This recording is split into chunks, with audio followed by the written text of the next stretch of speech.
హల్లెలూయా. వాక్య భాగాన్ని మనం చదువుకున్నాం, గుర్తుపెట్టుకోండి. కీర్తన గ్రంథం మొదటి అధ్యాయం, కీర్తన గ్రంథం మొదటి అధ్యాయం, కీర్తన గ్రంథం మొదటి అధ్యాయం 1, 2, 3 వచనాలు చదువుకుందాం. దుష్టుల ఆలోచన చెప్పున నడువక, పాపుల మార్గమున నిలువక, అపహాసులు కూర్చుండు చోటున కూర్చుండక, యెహోవా ధర్మశాస్త్రమునందు ఆనందించుచు దివారాత్రము దానిని ధ్యానించువాడు ధన్యుడు. అతడు నీటి కాలువల ఎవరను నాటబడినదై ఆకువాడక తన కాలమందు ఫలించు చెట్టు వలె నుండును. దేవునికి స్తోత్రం. హల్లెలూయా. ఇన్ని ప్రార్థన చేసుకుందాం. కళ్ళు వంచండి, కళ్ళు మూసుకుందాం. ప్రేమ కలిగిన మా తండ్రి గారు, మీకు వందనాలు. కుమారుడు మా రక్షకుడు జీవాధిపతి యేసుక్రీస్తు ప్రభు, మీకు స్తోత్రాలు. పరిశుద్ధాత్ముడా, మీకు స్తుతులు చెల్లిస్తున్నాం తండ్రి. వాక్యాన్ని వినే భాగ్యాన్ని మాకు కలిగించినందుకు, మంచి వాతావరణం ఇచ్చినందుకు వందనాలు తండ్రి. ఆయన సాక్ష్యం ఇచ్చినటువంటి ప్రభువా, పాస్టర్ గారి బట్టి మీకు స్తోత్రాలు. అడసం బాబు ప్రమాదం నుంచి తప్పించబడ్డాడు, మీకు వందనాలు తండ్రి. మా కుటుంబంలో మీరు అనుభవించిన కుమారుడు ఈ శరీరంలో పెరుగుతున్న వచ్చే ఆపదలు ప్రతిసారి తప్పిస్తున్నారు, ఇప్పుడు కూడా తప్పించారు, మీకు వందనాలు. పరంజ్యోతం గారికి మంచి గృహం ఇచ్చారు నాయన, మీకు స్తోత్రం. ఇప్పుడు బిడ్డలతో కలిసి కూర్చుని ఆహారం తిని యజమానితో కలిసి సంతోషంగా ఆనందంగా నేను స్తుతించే విధంగా మంచి గృహాన్ని సిద్ధపరిచారు, నీకు స్తోత్రం. ఎంత సంతోషం ప్రభా. ప్రభా, మీరు ఆశీర్వదించబడాలని మీరు మాట్లాడుతూ వచ్చారు. శుభం అనుభవించినప్పుడు ధారాళముగా దేవుడు దయచేసే దేవుడని ఆయన మొదటి తిమోతికి రాసిన పత్రికలో మీరు రాయించారు ప్రభా. మంచి గృహాన్ని వారికి ఇచ్చి, మంచి బిడ్డలు ఇచ్చి వారు వర్ధిల్లుతుండగా నీ కృప వారికి అనుగ్రహించారు. వాక్యము ద్వారా ప్రభా సంఘముతో మాతో నాతో మాట్లాడండి, నీ కృప తోడుకొంచాం. యేసు నామమున ప్రార్థించి స్తుతించి అడుగుచున్నాము పరమ తండ్రి. ఎండిన భూమిలో నేను పడి మలచితిని,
నీటి కాలువ ఎవరను నాటబడిన చెట్టు ఆకు వాడక తన కాలమందు.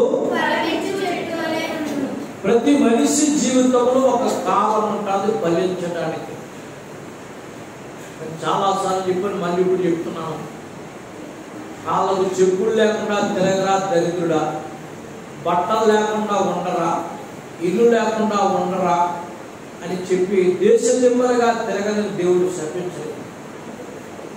ఆయన కుమారుడు యేసుక్రీస్తు వారి ద్వారా వచ్చినటువంటి ప్రతి శాపమును కూడా, మన మీద వచ్చిన శాపాన్ని ఆయన కొట్టివేయడానికి ఆయన మనకు బదులుగా శాపం అనుభవించి, మనకు బదులుగా శిలువలో ఆయన చనిపోయి మనకు జీవాన్ని ప్రసాదించాడు. దేవుని స్తోత్రం చెప్పండి.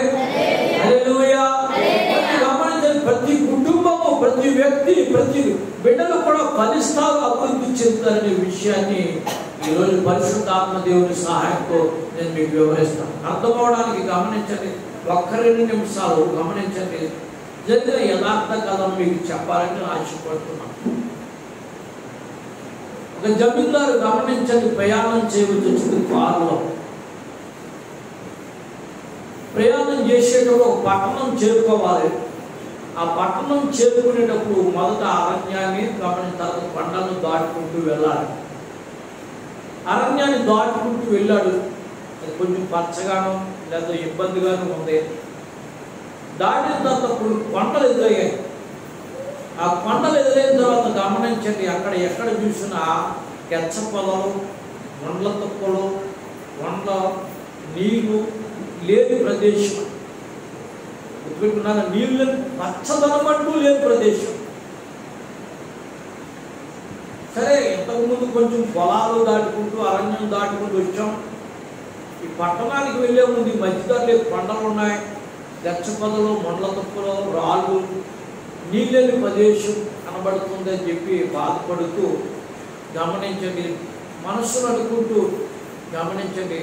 ఆ కారు తిరిగి వెళ్తున్నప్పుడు కారు ఒక మలుపు తిరిగిందంట. ఏం తిరిగింది? కారు తిరిగిందా, మలుపు తిరిగిందా? కారు మలుపు తిరిగిందన్న. మలుపు తిరిగేటప్పటికి గమనించండి, దీవెనకరమైనటువంటి ఆనందకరమైనటువంటి పూల తోట కనబడుతుందట. రెండు చేతులు దేవుని స్తోత్రం చెప్పండి. ఆ పక్కన పండు తోట కూడా కనబడుతున్నాడు. చప్పుడు వేసిన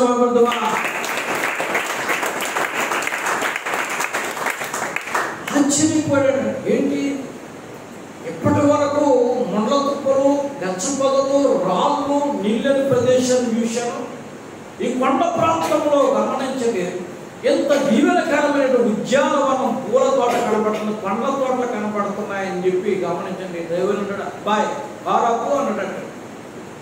పారాపడగానే గమనించండి, పారాపడండి. డోర్ తీసేటంటే డోర్ తీసేటప్పటికి కొంచెం బయటకు అడిగితే చాలా చల్లగా సువాసనతో ఉన్నటువంటి పూల తోట కనబడుతుంది అంటే, ఆ పక్కన పండ్ల తోట కనబడుతుంది అంటే, ఆ పండ్ల తోటలోంచి ఒక వ్యక్తి వస్తున్నాడు. అబ్బాయి, చుట్టూ కూడా గచ్చ పొదలు, మొండ్ల తుప్పలు, పంటలు కనబడుతున్న నీళ్ళని ప్రదేశంగా ఉంది. ఇక్కడ ఎంత మంచి తోట నువ్వు ఎలా వేయగలిగావు? ఎంత మంచి పండ్లు కాసేటువంటి తోటను ఎలా నువ్వు మరి వృద్ధులకు తెచ్చావని అడిగితే, ఆ పండ్ల తోట యజమాని, ఆ పూల తోట యజమాని ఒక మాట చెప్పాడంటే, అయ్యా, చుట్టూ ఉన్నవన్నీ కూడా గచ్చ పొదలే, మొండ్ల తుప్పలే, రాళ్ళే, నీరు లేని ప్రదేశమే. దేవుని స్తోత్రం చెప్పండి. మీరన్నట్టుగా ఇది కూడా ఒకప్పుడు అలాగే ఉండేది.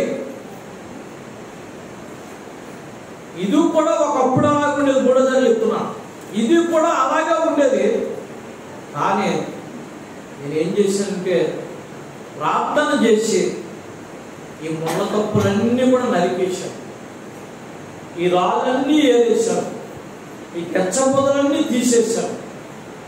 ఆ లోయలకు వెళ్ళి నీళ్లు తెచ్చి మొక్కలు నాటి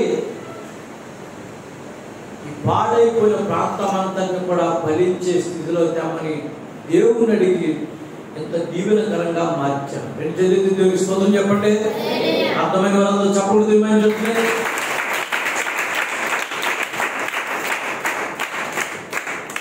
ఆశ్చర్యపోయాడు భక్త సింగ్ అనే దైవజనుడు. ఈ మాటలు, ఈ కథను చెబుతూ ఒక మాట చెప్పాడంటే, మనిషి జీవితం కూడా ఇలా మొండ్ల తుప్పలతో, రాళ్లతో, గమనించని గచ్చ పొదలతో, ఇబ్బందులతో మనిషి జీవితం శాపగ్రస్తం అయిపోతుంది. ఈ శాపగ్రస్తమైనటువంటి మనిషి జీవితం భూమి మీద ఆశీర్వదించబడాలంటే జీవజల నదిని యేసు ప్రభు వారిని అనుభవించాలి. రెండు చేతులు దేవుని స్తోత్రం చెప్పండి. జీవజల నదిని యేసు ప్రభు వారిని వారి హృదయంలో చేర్చుకోవాలి. ఇప్పుడేమవుతుందంటే, మనిషి జీవితంలో మొండ తుప్పలు, ఉచ్చ పొదలు, రాళ్ళు ఏరేసేసి, వాక్యానికి అడ్డుపడే రాళ్ళు ఉంటాయి. వాక్యం వింటుంటే చాలనేటువంటి అనిసేటువంటి గమనించండి మొండ తుప్పలు ఉంటాయి, గచ్చ పొదలు ఉంటాయి. గమనించండి, ఇలాంటివన్నీ కూడా తీసేసేంటే ఫలింప చేయమని చెప్పి ప్రార్థన చేసి ఉదయాన్నే మనం దేవునికి ఇచ్చినట్లయితే గమనించండి, ఆ పాడైపోయినటువంటి వారంభపు బంజర భూములు వర్ధిల్లి ఫలించి సస్యశ్యామలంగా ఫలాలు తోటగా మారినట్లుగా మన కుటుంబాలు కూడా ఫలించబడతారు. రెండు చేతులు దేవుని చెప్పండి. చప్పుడు వేసిన మనం చాలాసార్లు అనుకుంటాం మనం జీవితంలో ఫలించలేము, చాలాసార్లు అనుకుంటాం మన బ్రతుకు ఇంతేనే, దేవుడు నా తల మీద రాసేసాడు అనుకుంటాం. నేను కూడా అట్లా అనుకున్నవాడిని, అలా మీకు చెప్తున్నాను, నేను కూడా అట్లా అనుకున్నవాడిని. పొలంలోకి వెళ్ళేవాడిని, వ్యవసాయం చేసేవాడిని. గమనించండి, పనికి వెళ్ళేవాడిని, పెద్ద పెద్ద రాళ్ళు బద్దలు కొట్టేవాడిని కూలి పనికి. అమ్ముతారా? ఆ రోజుల్లో చదువుకుని నేను కూలి పనికి వెళ్ళేవాడిని. ఖాళీ ఉండి ఉద్యోగం దొరక కూలి పనికి వెళ్ళేవాడిని భార్యను పోషించుకోవడానికి. దేవుని స్తోత్రం చెప్పండి.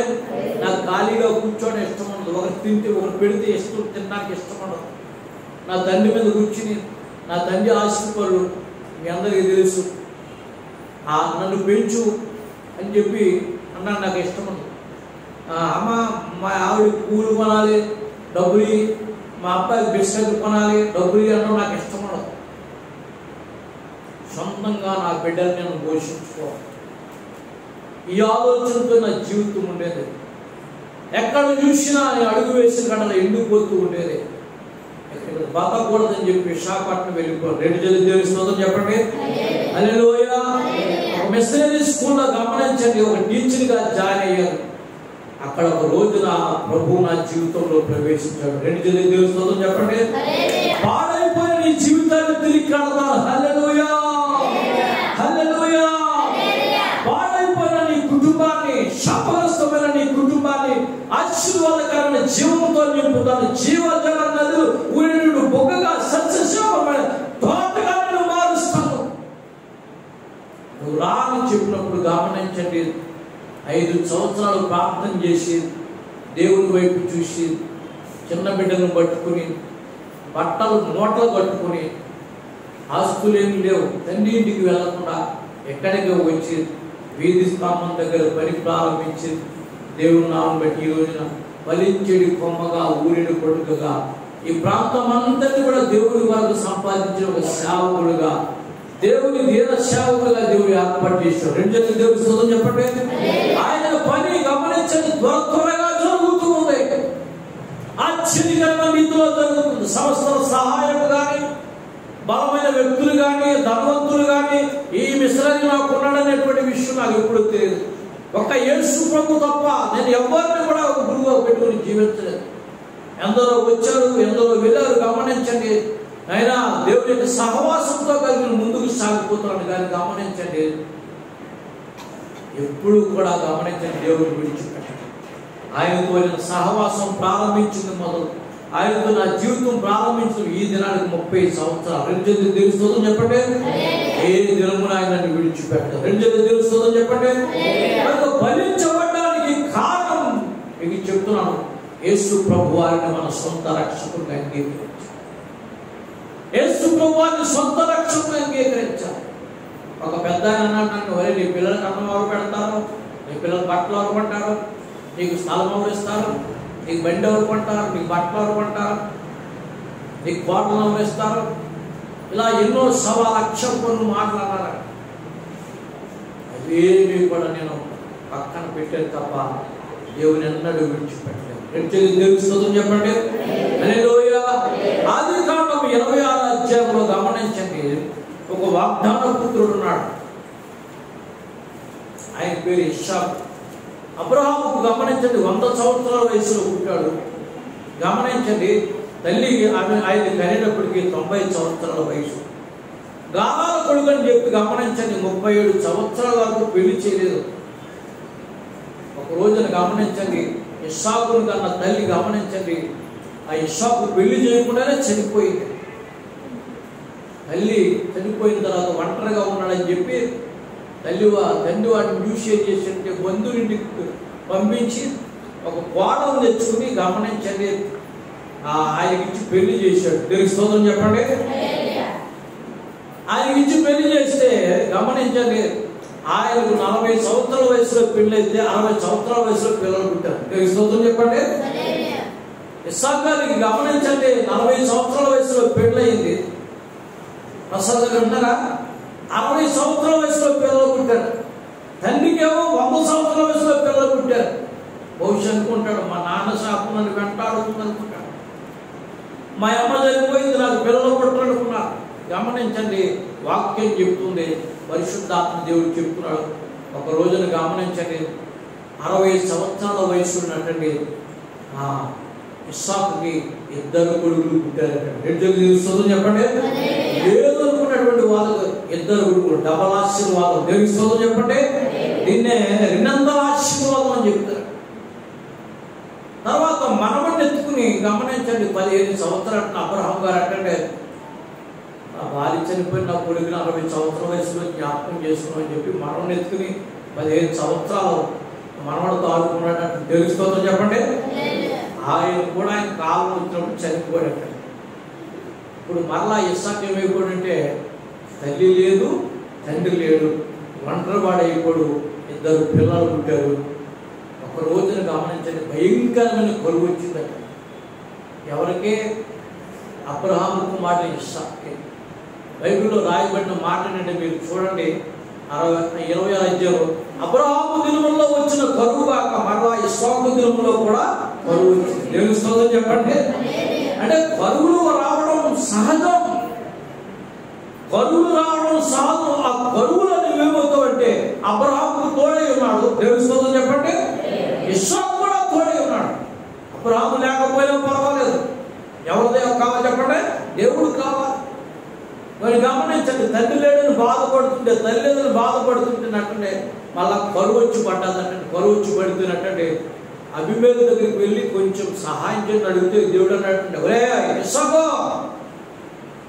ఆగో. దేవుడు ప్రత్యక్షమైన దేవుడు బిడ్డలకి, ఇస్సాకు ఆగో, మీ నాన్న నాతో నడిచాడు, నా మాట విన్నాడు, నా మాట ప్రకారం జీవించాడు, కరువు రాలేదు. మీ నాన్నలో పనివారు ఎంతమంది తెలుసా? 318 మంది పనివారు. ఆశ్చర్యం అనిపిస్తుంది. 318 మంది పనివారిని మీ నాన్న మెయింటైన్ చేశాడు. నువ్వంత గొప్ప వంశంలో పుట్టి ఎవడో రాజుగా అడుగుపడకు వెళ్తున్నావు ఏంటని చెప్పి గమనించండి. అంటే ఆ మాట విని ఏం చేయమంటావంటే, ఇదిగో ప్రార్థన చేసి భూమి మీద ఒక విత్తనం విత్తు. చప్పుడు వెళ్తామా?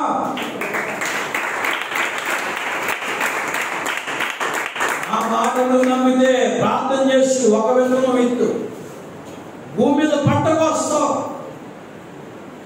ఆశీర్వాదకరమైన పంట కోస్తావు అని చెప్తే ఆ మాట పట్టుకుని దేవుడిని నమ్ముకుని, మా నాన్నకు తోడుకున్నాడు, నాకు కూడా తోడుకుంటాడు అని చెప్పి అంటే ఒక విత్తనం పట్టుకుని గమనించండి, పొలం మీదకి వెళ్ళి ప్రార్థన చేసి విత్తనం విత్తారు. చూడండి 26వ అధ్యాయం 12వ వచనం చదవండి. ఇస్సాకు దేశమందున్నవాడే విత్తనం వేసి ఆ సంవత్సరము చప్పట్లు దేవుడమా. ఇస్సాకు ఆ దేశమందున్నవాడే విత్తనం విత్తి ఆ సంవత్సరం 100 ఇప్పుడు బస్తాలు విత్తనాలు విత్తే 50 బస్తాలు వస్తున్నాం. ఎకరం భూమి ఎంత అయిందంటే ప్రసాదం చెప్పండి, 50 బస్తాలు అయిందని చెప్తున్నాం. ఆశ్చర్యకరమైన విషయం తెలుసా? ఆశ్చర్యకరమైన విషయం, క్రీస్తు పుట్టక ముందే 20 సంవత్సరాల క్రితం, 200 సంవత్సరాలు, యేసుక్రీస్తు వారు పుట్టక ముందే 200 సంవత్సరాల క్రితం దేవుడు మాట ఇస్సాకు అంటున్న పొలం మీద విత్తనం వేసి బత్తా విత్తనాలు విత్తే 100 బస్తాలు అయ్యిందంట. దేవుడి స్తోత్రం చెప్పండి. దేవుడి స్తోత్రం చెప్పండి. అర్థమైన దేవుడి స్తోత్రం చెప్పండి. గట్టిగా చెప్పబట్టి ఏమైపోతుంటే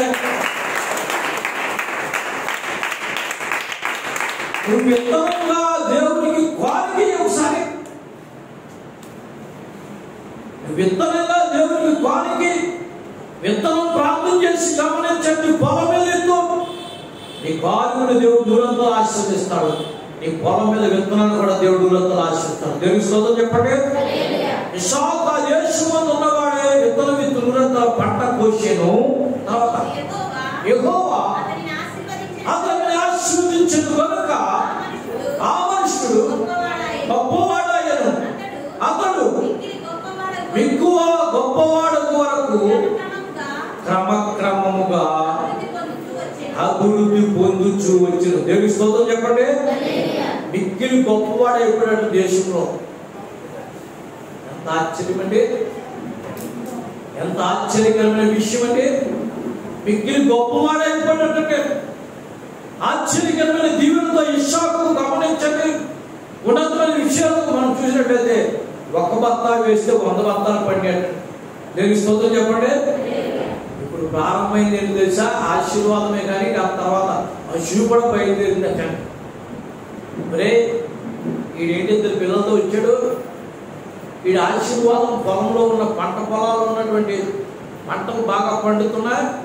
వీడు పొరుగురోడు, వీడు బాబు ఎక్కడి నుంచో వచ్చాడు. వీడు పొలాలు ఏమవుతాయో, వీడి పంటలు ఏమవుతాయో చూద్దామని చెప్పి ఏం చేశారు, నా ఊళ్ళో ఉన్న వాళ్ళందరూ కూడా ఆ పొలాలకు వెళ్ళే నీరు ఉండే బావులు, గోడెట్టి నీరు కూడా ఆ పొలాల్లో ఉండే బావులన్నీ కూడా మట్టితో పూర్తి చేశారు. అక్కడ ఎవరితో చెప్పురా వారా, ఎవరితో చెప్పుకున్నాడు, ఈ ఆశీర్వాదం చెప్పి పంట పొలాలకు వెళ్ళే నీరుండే బావులు పూర్తి చేశారు. ఇస్సాకు చాలా వేదన పడ్డాడు. గొర్రెలాస్తి, గొడ్డలాస్తి, పంట పొలాలాస్తి కలిసి వస్తే అభివృద్ధి చెందితే ఎంత దారుణంగా నా మీద కసిపట్టి నా పంట పొలాలకు వచ్చే నీటిని ఆపేశారని చెప్పి గమనించండి. ఇస్సాకు బాధపడుతున్నాడటండి. మరొక దిక్కుతో బాగు తవ్వాడటండి. మరొక దిక్కు బాగు తగ్గితే గమనించండి, మరో చోట వెళ్తే అక్కడ వాళ్ళు కూడా ఉన్నారంటే కౌరవులు, ఒరే వాళ్ళ నుండి అక్కడ వచ్చాడు, వాడు బాగు మళ్ళా కూర్చున్నారండి. కొంతమంది కొన్ని జనరేషన్ ఉంటాయి, మంచి చేయడానికి వాడు వస్తున్నాడు, వాడు సహాయం చేయమన్నారు, వాడు వస్తున్నాడు, వాడికి మొత్తం గేట్లన్నీ మూసేసి వాడేం చెప్తే వినకండి, వాడేం చాలా వినకండి అని చెప్పి గమనించండి. అక్కడికి వెళ్ళి తవ్వినటువంటి బావులు కూడా పూర్తి చేశారట. మళ్ళా 3వ చోటకి వెళ్ళినట్టండి. ఏడుస్తూ, తండ్రి దేవుడా నాతో మాట్లాడావు, 100 పంటకు వచ్చాను, అభివృద్ధి చెందాను, గొర్రెలాస్తి గొడ్లాస్తి వచ్చినాయి, నాతో పాటు అందరూ తింటున్నారు. వారు నేను అసూయపడే వాళ్ళందరూ కూడా బయలుదేరి చేసంటే నా బావులు పూర్తి చేశారు. మరలా నా తండ్రి బావులు తవ్వితే గమనించండి, అవి కూడా పూర్తి చేశారు. 3వసారి బావు పూర్తి తీసుకున్నాను, వీటినే కాపాడుతుందంటే మళ్ళా అంటే కష్టపెట్టాడంటే అంటున్నారా? అర్థమవుతుందా? వినే వాళ్ళకు ఒకసారి మీరు పూర్తి చేసి చూపించండి. మళ్ళా 3వసారి బావులు కూడా పూర్తి చేశారు. సాపటంటే చాలా ఇచ్చారట. అమ్మ లేని వాడినయ్యా, తండ్రి లేని వాడినయ్యా, ఇలా పని కట్టుకుని కసి పట్టుకున్నా కదా, అంతా ఒక గురువు అయిపోయారయ్యా అని ఏడిపిస్తున్నారా అని చెప్పి ఏడుస్తున్నట్టంటే దేవునికి మరణ పెట్టి గుడారం వేసి ప్రార్థన చేసి దేవుని దగ్గర విజ్ఞాపన చేసినట్టు దేవుని స్తోత్రం చెప్పండి. హల్లెలూయా. అక్కడ కూడా ఒక బాగు తవ్వాడట. 23వ వచనం చూడండి. అక్కడ నుండి అతడు బెయేర్షెబాకు వెళ్ళెను.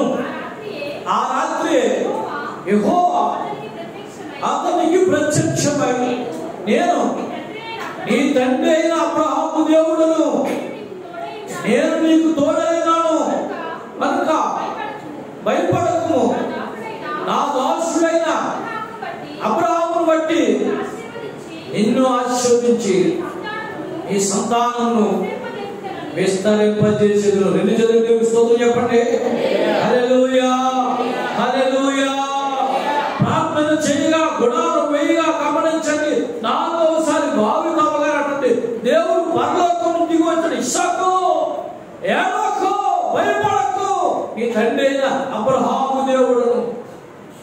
నీ తండ్రి చనిపోయాడు అనుకుంటున్నావా? నిజమే, చనిపోయాడు. చనిపోతూ ఏం చెప్పాడు చెప్పనా? చనిపోతూ ఏం చెప్పాడు చెప్పనా? నేను ముగిస్తున్నాను. చనిపోతూ ఏం చెప్పాడు చెప్పనా?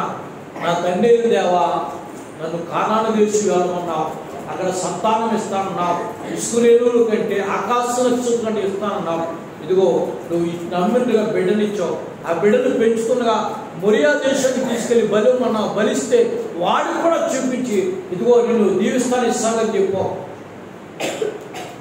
ఆ దీవెనను నీ తండ్రి కల్లారా చూశాడు.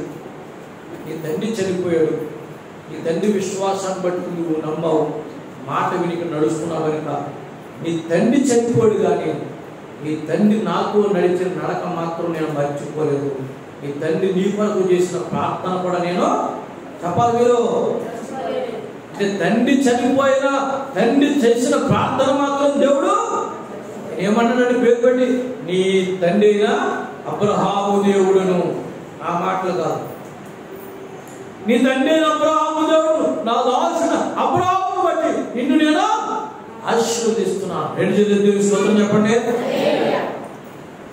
అక్కడ బావులు ఎత్తినట్టే ఆ బావులు ఏంటంటే జరలు గల బావులు ఏంటంటే ఓటలు గల బావులు ఊరుకున్నాయి, పంటలు ఇంకా పండేస్తున్నట్ట. విజ్ఞానాన్ని పంపిస్తూ 60 ఎకరాలు కొనేదంట. దేవునికి స్తోత్రం చెప్పండి. హల్లెలూయా.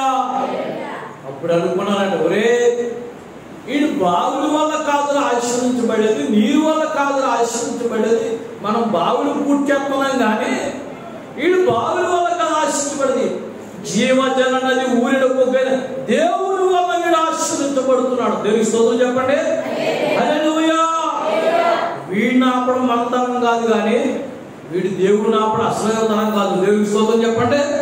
హల్లెలూయా. ఒక రోజు లైన్లో నిలబెట్టారంటే అందరూ కూడా వచ్చారు. 4 బావులు పూర్తి చేసుకోవాలి. ఇస్సాకు అన్నట్టండి, యాబాబు ఇక్కడ ఏం చేద్దాం వచ్చాను, యాబాబు నేను ముగిస్తాను కంగారు పడదు, యాబాబు ఇక్కడ ఏం చేద్దాం వచ్చాను. అయ్యా ఇస్సాకు గారు అదేంటండి తరిమేశారు కదండి, వెళ్ళిపోమన్నారు కదండి, బావులు పూర్తి చేసేది అవన్నీ మర్చి మీరేమనుకోనంటే మిమ్మల్ని ఆస్వాదించేది పొలాలు పండేవి నేల వల్ల కాదు, దేవుని వల్ల. దేవుని స్తోత్రం చెప్పండి. నీవు యెహోవా చేత ఆశీర్వదించబడేవాడు. రెండు చేతులు దేవుని స్తోత్రం చెప్పండి. ఈ ఆశీర్వాదం అడ్డుకోవడం మా వరము మా తరము.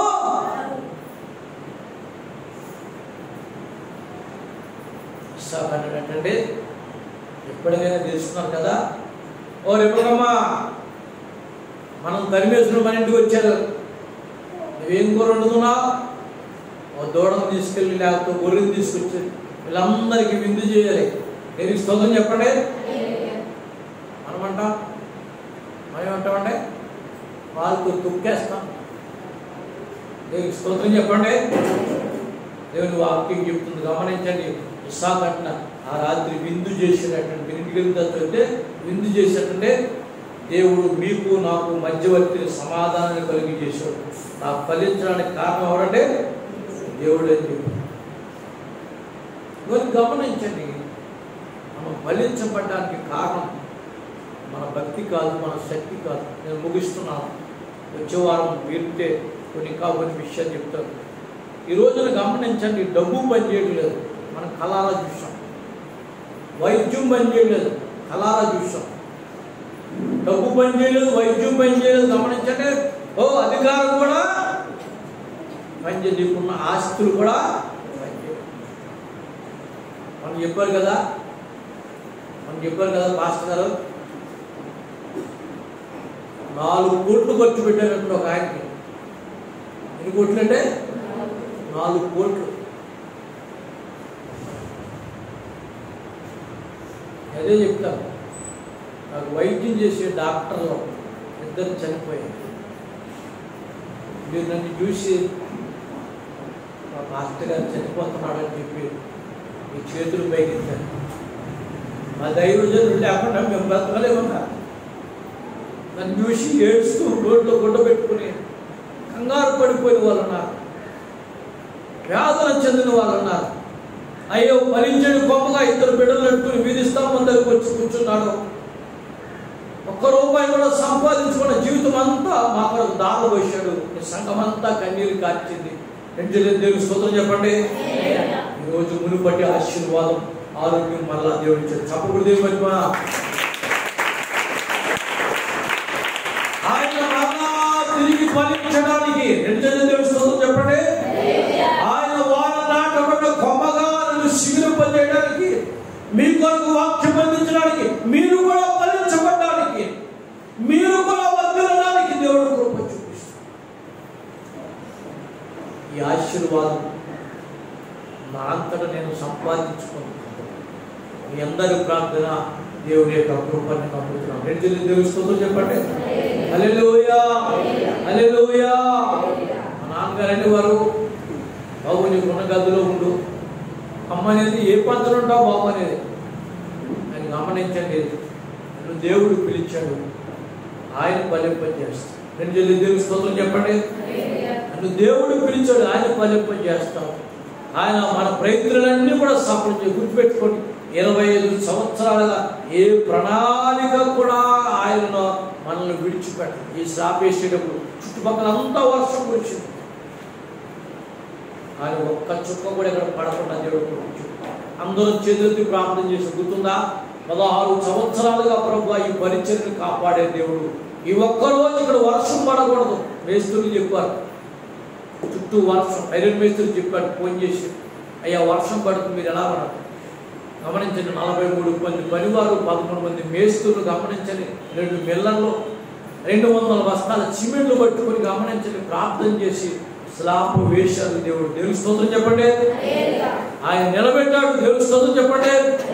3వ రోజు నుంచి గుర్తుపెట్టుకోండి, గొడ్డు కట్టారు. 3వ రోజు నుంచి 16వ రోజు వరకు కూడా వర్షం పడుతూనే ఉంది. నేను బోర్డు పెట్టి కానీ వాటర్ పెట్టి కానీ తడపలేదు. ఇంజనీర్కి ఫోన్ చేసి అన్నాడు, గొడ్లు తెంపేయండి. దేవుడు స్తోత్రం చెప్పండి. ఇంకా తడపకలేదు. 2 దేవుడు స్తోత్రం చెప్పండి. ఆయన ఏ పని కూడా ఇక్కడ పాడు చేయలేదండి. నాకైగా చెప్తున్నాను, ఆయన పాడు చేసే దేవుడు కాదు. ముగిస్తున్నాను. మనం పాడు చేసుకోకూడదు, మనం పాడు చేసుకోకూడదు. దేవుని సన్నిధికి రావాలి, ప్రార్థన చేయాలి. మనం బాగుండడమే కాదు, గుర్తుపెట్టుకోండి, ముగిస్తున్నాను, మన బిడ్డలు కూడా బాగుండాలి, మన ఇంటి పక్కల వారు కూడా బాగుండాలి. మనం ప్రార్థన చేసిన ప్రతి ప్రార్థనకు దేవునికి మహిమ రావాలి. దేవుడు చెప్పండి. ఫలించేడు కొమ్మగా మనల్ని దేవుడు దీవించాడు. 2 దేవుడు స్తోత్రం చేద్దాం. హల్లెలూయా. మరి ప్రార్థన ద్వారా మనం దేవుడు వర్ధిల్లుదాం, ఫలించేడు కొమ్మలుగా ఉందాం. మళ్ళీ మీకు జ్ఞాపకం చేస్తాం, రాళ్ళ తుప్పలన్నీ ఏరేసుకుందాం, గుండ్ల తుప్పలన్నీ నరికేసుకుందాం, గచ్చ పొదలన్నీ తొలగించుకుందాం. జీవజల నిధైన యేసు ప్రభు వారిని హృదయంలోకి ఆహ్వానిద్దాం. ఆయనే మనల్ని ఫలింపజేస్తారు, ఆయనే మనల్ని ఫలింపజేస్తారు. గమనించండి, లేచి నిలబడండి, ప్రార్థన చేసుకుందాం. దేవుడి మాటలు దీవించును గాక. చిన్ని ప్రార్థన. ప్రేమ కలిగిన మా తండ్రి, ఫలించేడు వారిగా మమ్మల్ని చేసి, శ్రమల మధ్యన, శోధనల మధ్యన, కష్టాల మధ్యన, కన్నీళ్ళ మధ్యన, దుఃఖాల మధ్యన, బాధల మధ్యన, నిందల మధ్యన, అవమానం మధ్యన నీ హస్తము చాలును రక్షించుకున్నావు. నీకు స్తోత్రం. బలహీనపడినటువంటి సంఘాన్ని మీరు బలపరిచారు, ఉజ్జీవాన్నిచ్చారు. దాన్ని నీకు స్తోత్రం. ఆత్మాభిషేకము రగిలించారు ప్రభా, నీకు వందనాలు. నీటి కాలువ నాటబడి చెట్టు ఆకువాడగా తన కాలువకు ఫలమిచ్చి చెట్టువలగా చేస్తున్నట్టుగా సంఘాన్ని మరలా ప్రభా బలహీనతల మధ్య బలపరిచారు. మీకు స్తోత్రాలు. అండి, ఆరాధనకు ఆటంకం ప్రతి ఆటంకాన్ని తొలగించుకొని పరిశుద్ధాత్మ సహాయంతో మేము ముందుకు రావడానికి సహాయం చేయండి. కృప వెంబడి కృపను దయచేయండి. నీ మాటలు విన్న వారి జీవితాల్లో ఆశీర్వాదం పంచండి. నీ కటాక్షం యేసు నామములో ప్రార్థించి స్తుతించి అడుగుచున్నాము పరమ తండ్రి. ఆమేన్.